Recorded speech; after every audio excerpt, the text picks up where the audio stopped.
With oil prices surging and inflation on the rise, Filipinos are feeling the pinch in their daily spending, from travel plans to food and utilities. Mobile journalist Amy Atienza reports.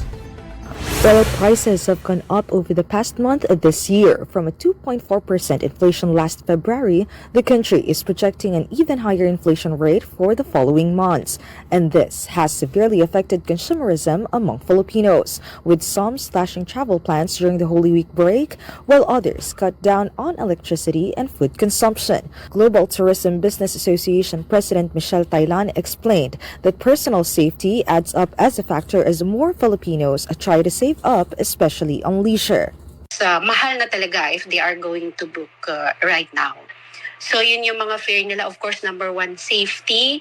Number two, of course, it's too expensive. So it's lesser now to travel. But the country's current oil crisis could not be much different from what was experienced during the Russia-Ukraine war in 2022. Financial analyst Jonathan Ravelas noted that the only difference could be the behavior of Filipinos on spending, as pandemic was just easing up during that time. Dati, oil prices were between $50 to $60.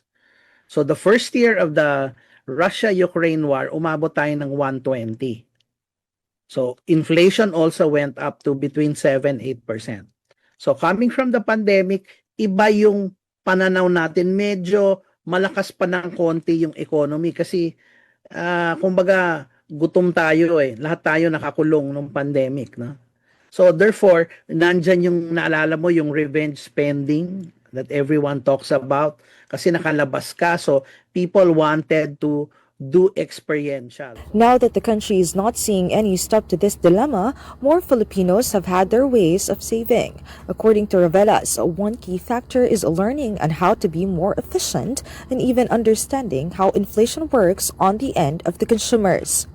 So yung inflation is for you and me, it's just a gauge for prices, na change in prices over a 1-year period, but it is also your rate of return. 'Di ba? So kung ikaw mahilig ka kumain sa restaurant, kumakain ka sa hotel, definitely your inflation are between 8 to 15%. Kasi mahal yung presyo doon 'di ba? Pero kung nagbabaon ka and siguro once or twice a week ka lang kumakain sa labas, siguro that would be between 5 to 7%. Kapatid Amy Atienza, we are One News.